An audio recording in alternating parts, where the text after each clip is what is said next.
Hello fellow seekers and guardians, welcome back to another video, and in this video we're going to talk about The Little Mermaid. Not the one that's in theaters, but what the one that is in theaters is based off of. Being like, the 1989 film.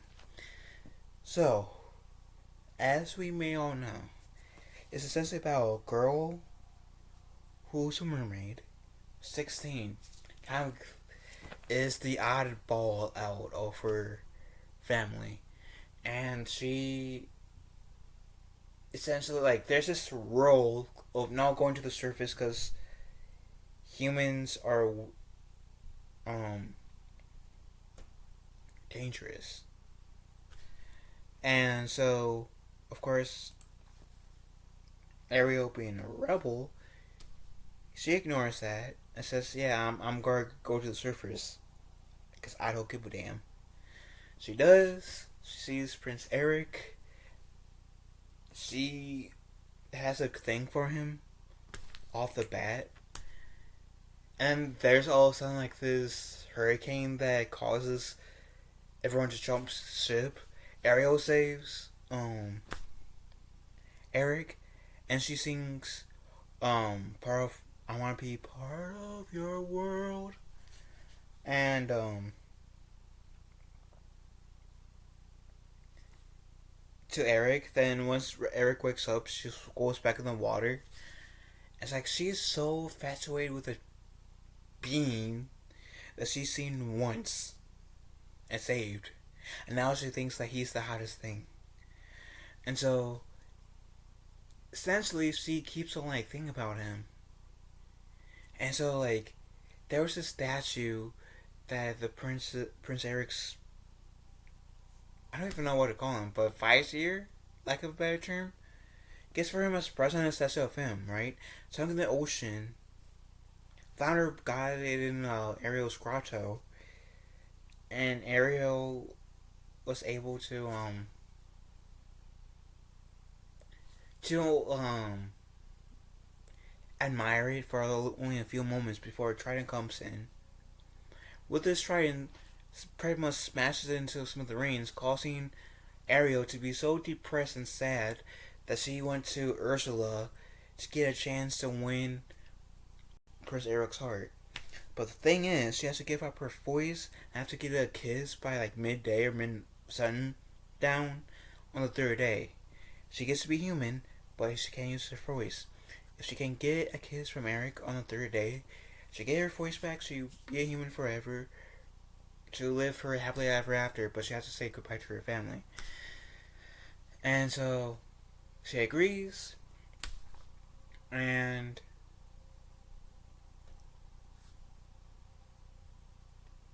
she's pretty much in paradise living with him. And then Ursula, like, the whole kiss the crow scene happens, and she, like, Ursula says, "Oh, okay, I gotta get my ass in this. I gotta interfere. I gotta be that bitch." And so Ursula disguises herself as a human, uses Ariel's voice singing, like, what she did to get it, like, the same melody as Ariel sung, and she lost her voice is what Ursula uses to hypnotize Eric, who wants to get married that same day. Was the last day. Of course, breaking Ariel's heart. But then Scuttle says, "Yeah, the Sea Witch is that woman. We need to help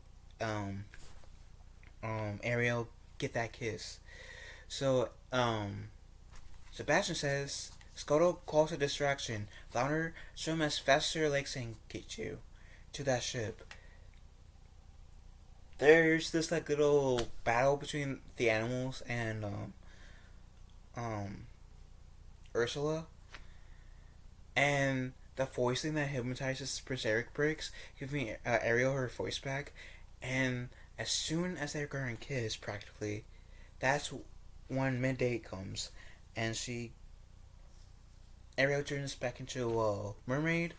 The final battle begins, and essentially, like, Ursula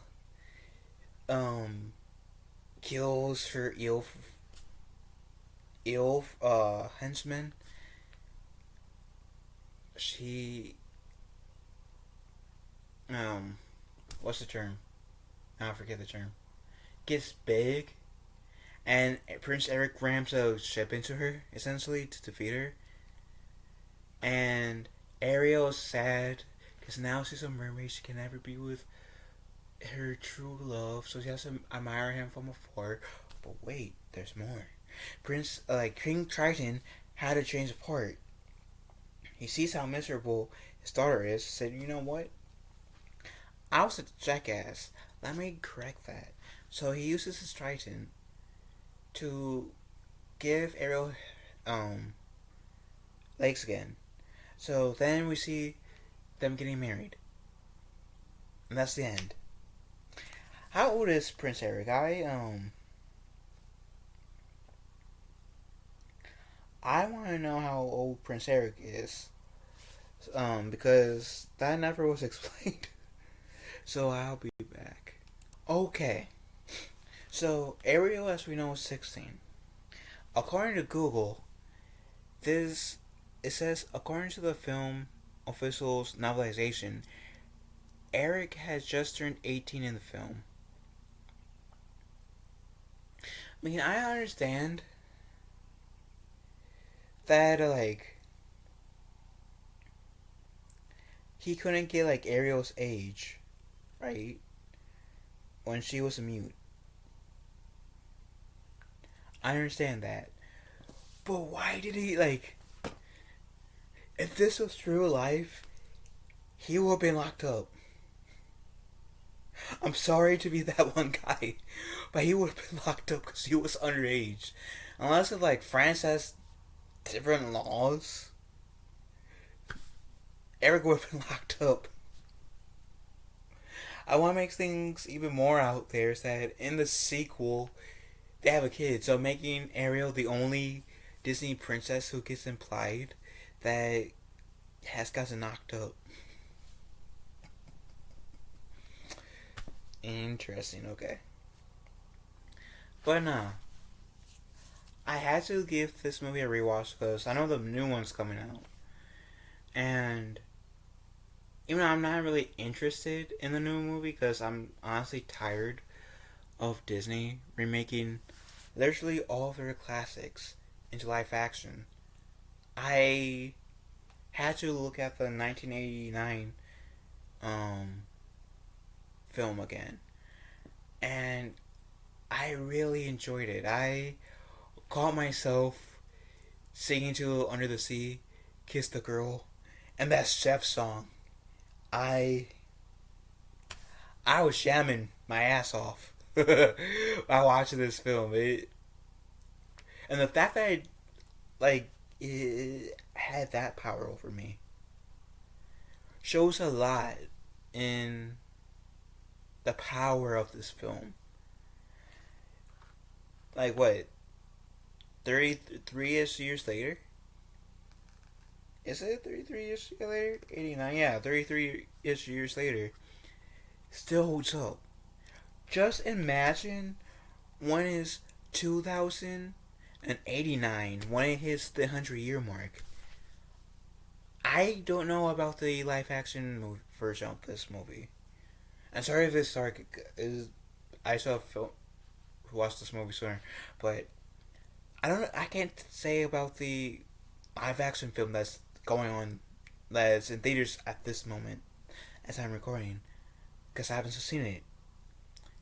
But I can tell you guys, the 1989 Little Mermaid that I'm reviewing, this version will last for hundreds, to at least 100 years, and won't get old. That means multiple generations will love this movie.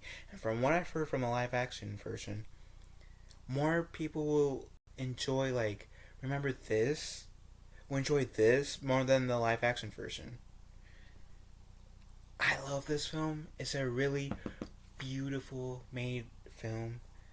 And I'm telling you guys, if you have not watched the 1989 Little Mermaid, what the hell are you guys doing? Anyways, that's my review. Hope you guys enjoyed it. What do you guys think about The Little Mermaid, a 1989 film? Let me know in the comment section down below. Love you guys. Have a wonderful day, and may your hearts be your guiding key.